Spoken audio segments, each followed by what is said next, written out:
Ano ang ibig sabihin ng nanaginip ka ng ahas?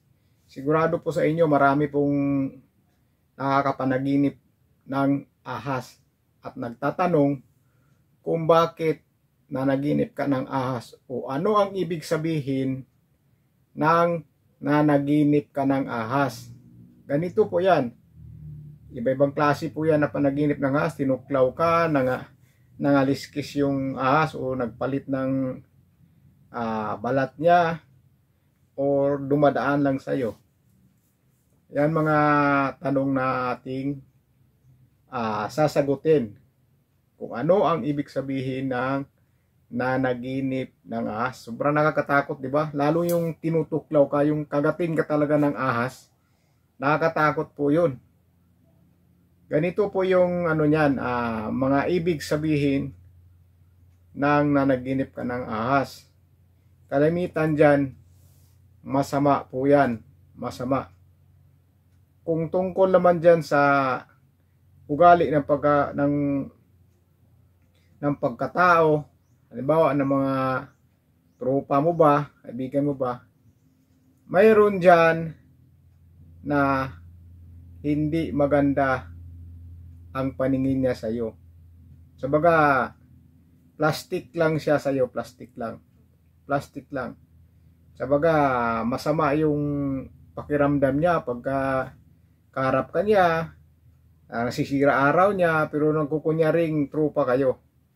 Kunyari, pero sa likod, binabanatan ka niya. Isa po dyan ang meaning ng ahas. Yung lalo na, yung tinutuklaw ka talaga. Tinutuklaw ka, talagang demonyo po yan, demonyo. Ang pinakamin po talaga dito, nung panaginip na ahas, ang ibig sabihin ay kulang ka sa pananampalataya ng Panginoon. Kung sabaga, pilit kang susubukan kung hanggang saan ang paniniwala mo sa Panginoon. Kung sabaga, inaakit ka niya para makagawa ng hindi maganda. Para yung paniniwala mo sa Panginoon ay unti-unting mawawala dahil gumagawa ka na ng masama. Kasi demon nga po yan, demon. Inaakit ka niya, sinusubukan ka niya kung hanggang saan ang paniniwala mo sa Panginoon. Kapag nakagawa ka na ng masama, dahil bubulong-bulong sa iyo yan, halimbawa, kaibigan mo, uudyukan ka na ganito gawin natin, ganyan, mag-inom tayo, maglasingan tayo, kung ano man na hindi maganda, yan po ay gawa ng demonyo. Yan po ang pagsubok na haharapin mo kapag may mga ganyang nagsusulsul sa iyo. Pagsubok po yan. Lalo na yung talagang isusulsul sa iyo ay talagang napakasama na gawain. Sabaga, idadamay ka niya, isasama ka niya, aakitin ka niya. Yan, masisira ang paniniwala mo sa Panginoon. Hanggang saan ang paniniwala mo. Dahil kapag gumagawa ka na po ng kasalanan, naaakit ka na po ng demonyo. Yan po ang mga ahas. Yung mga tao naman na magta-traidor sa iyo, mayroon din yan. Na, kunyari nga, kaibigan mo pero mga traidor pala sila. Mabait lang sa harap-harapan. Minsan naman, halimbawa, may girlfriend ka, may asawa ka. Yung iba dyan, talagang ahasin ka. Kunyaring bibisita sa bahay mo, makipag-inuman sa'yo, kwentuhan, ganyan. Pero, ang gusto pala niya dyan, yung asawa mo o kaya yung boyfriend mo na lagi mong kasama. Yan po ang mga ibig sabihin dyan ng mga panaginip ng ahas. Talagang masama po yan. Masama po talaga. Demonyo po talaga yan. Demonyo. Kaya, ang gagawin nyo po, lagi lang pong mananampalataya o magdadasal, kumapit sa Panginoon. Huwag mawala ng pag-asa kung may mga pangarap man sa buhay.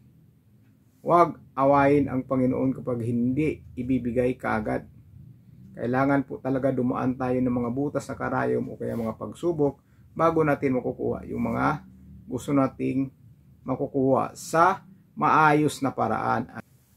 Kaya kung may mga taong magsusulsul sa inyo o magyaya sa inyo na ganito gawin natin, gagawa kayo ng masama, iwasan nyo po yan. Iwasan nyo po yan. Mga ahas po yan sila. Mga ahas. Yung mga taong nagtatraidor sa'yo, magtatraidor sa'yo, ahasin ka, kung ano man mayroon sa'yo, susulutin ka. Yan po, kasama po yan sa mga ahas na panaginip. Pero ang pinakamin dyan, masama po talaga yan. Masama po siya. Sa demon po talaga siya, pagka ahas. Talagang anuhin lang, yung panampalataya, manalig ng sa Panginoon. Mawawala po yan. Lalayo po yan sila sa inyo. At yung panaginip mo na ahas, makapanaginip ka man, mapapatay mo yan sila. Ako nakakapanaginip na ko ng ahas, napapatay ko, gusto kong tuklawin, pero napapatay ko siya. Yan ang mga panaginip ko sa ahas. Ibig sabihin, kapag napatay mo, hindi sila magtatagumpay ng masama na gagawin nila sa iyo. Kung may masama mo silang gagawin sa iyo o mga balak na gagawin sa iyo, talagang may gusto silang makuha na sa iyo lang, hindi po sila magtatagumpay. Kapag ang panaginip mo naman ay napatay mo yung ahas. So gano'n lang po ang ibig sabihin ng panaginip na ahas. Yung may mga taong may mag-traidor sa iyo, mabait na pag nasa harap ka o kaharap ka, pero pag nakatalikod ka, tinitira ka. Tapos mayroon naman na kunyari close mo talaga, kaibigan mo, yung pala ang sadya niya yung asawa mong maganda o kaya yung girlfriend mong maganda. Hindi mo alam, susulutin pala niya, may pagnanasa pala. Yan mga ahas.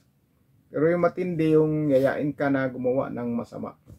Aakitin ka, talagang aalisin ka mula sa maayos o magandang landas na daan, tuwid na daan, tapos hatakin ka papaliko para gumawa ng masama.